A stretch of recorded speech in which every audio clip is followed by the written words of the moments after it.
Assalamualaikum warahmatullahi wabarakatuh. Alhamdulillahirabbil alamin wassalatu wassalamu ala sayyidil mursalin wa ala alihi wa sahbihi ajma'in, amma ba'd. Sedang penonton muslimin muslimat, mudah-mudahan kita semua dirahmati oleh Allah Subhanahu wa taala. Di kesempatan ini marilah kita sama-sama merenung tentang satu perkara yang amat penting bagi seorang muslim mukmin, yaitulah tentang solah, satu ibadah yang dipanggil sebagai ra'sul ibadah, sebagai ibadah yang paling besar, yang diperintahkan oleh Allah Subhanahu wa taala, dan pensyariatannya juga satu pensyariatan yang tidak sama dengan syariat-syariat perintah Allah yang lain yang disampaikan kepada Rasulullah sallallahu alaihi wasallam, yaitu Allah Subhanahu wa taala mengundang sendiri Nabi besar kita Muhammad sallallahu alaihi wasallam untuk menerima perintah sembahyang dalam peristiwa Isra dan Mi'raj. Ini menunjukkan kepada kita bahawasanya ibadah sembahyang ini satu perkara yang penting yang Allah tak wakilkan kepada Jibril alaihi salam untuk sampaikan kepada Nabi sebagaimana perintah-perintah yang lain, puasa, zakat dan sebagainya.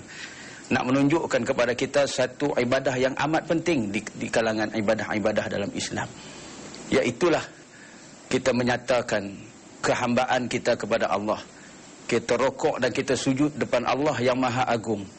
Oleh itu muslimin dan muslimat, maka kerana pentingnya ibadah ini, maka umat Islam menjadi kewajipan ke atas tiap-tiap individu Islam untuk memahami tentang ibadah solah, mempelajari supaya dapat memiliki ibadah yang sempurna.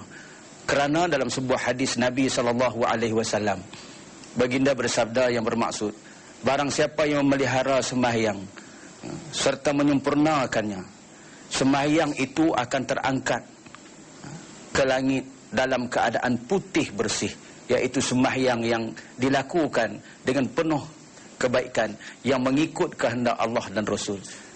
Lalu sembahyang itu berkata, semoga Allah memelihara engkau sebagaimana engkau memelihara aku.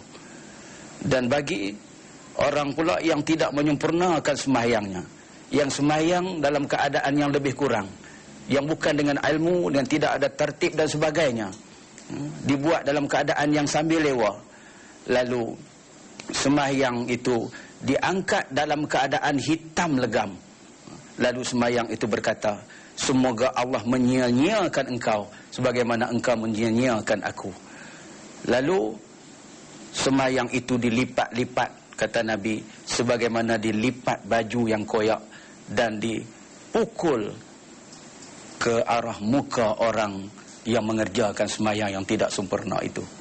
Jadi dengan itu, maka perlulah kita sebagai umat Islam yang bersifat hamba kepada Allah Subhanahu wa taala memiliki kesempurnaan sembahyang, bermula daripada takbiratul ihramnya sampailah kepada memberi salam. Kata baginda sallallahu alaihi wasallam, "Shallu kama raaitumuni usalli." Sembahyanglah kamu sebagaimana kamu lihat aku sembahyang.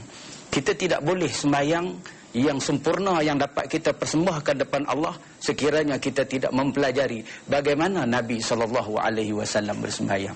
Dalam sembahyang ada 13 rukun.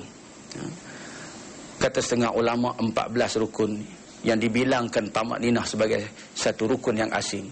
Adapun yang 13 dimasukkan tamakninah itu dalam rokok beserta tamakninah, sujud bersama tamakninah dan sebagainya. Dalam 13 rukun itu, ulama mengkategorikan ada 3 bahagian rukun. Yang pertama dipanggil rukun qalbi, yakni rukun yang kita laksanakan dengan menggunakan hati dalam sembahyang. Yang kedua dinamakan rukun qauli, rukun yang kita laksanakan berdasarkan menggunakan perkataan, bacaan seperti Al-Fatihah, suratul Fatihah dan membaca tahiyat akhir. Dan yang ketiganya dipanggil rukun fi'li, yakni rukun yang kita laksanakan, yang kita tunaikan dengan menggunakan perbuatan. Muslimin muslimat yang dirahmati Allah sekalian, rukun qalbi iaitulah rukun yang dibangsakan hati, iaitulah niat yang menjadi rukun yang pertama dalam sembahyang kita, yang akan diambil kira oleh Allah Subhanahu wa taala, yaitu dengan kita berniat memastikan niat kita itu sempurna. Niat yang berlaku serentak dengan takbiratul ihram kita. Bila kita menyatakan Allahu Akbar, waktu itu sebelum habis perkataan Allahu Akbar, mesti terdapat niat di dalam hati kita, sembahyang apa yang kita sembahyangkan. Sebagaimana yang selalu kita lakukan, umpamanya kita sembahyang zuhur, sahaja aku sembahyang fardu zuhur 4 rakaat kerana Allah Ta'ala. Niat itu mesti berlaku dalam masa kita mengucapkan Allahu Akbar. Tak boleh niat itu sebelum takbir ataupun selepas takbir. Ini yang perlu kita ingat. Kadang-kadang benda perkara-perkara ini kita jarang telitikan.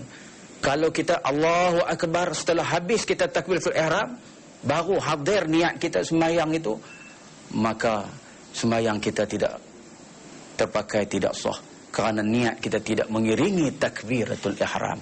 Ataupun sebelum kita nak cepat takbir, kita niat dulu Allahu Akbar, terus tuan-tuan dan perempuan sekalian, juga tidak dikira sah, kerana tidak menepati sebagaimana yang dilakukan oleh Rasul sallallahu alaihi wasallam. Dalam berniat pula, kita kena pastikan yang kita mempunyai qasad, ta'rad dan ta'yin.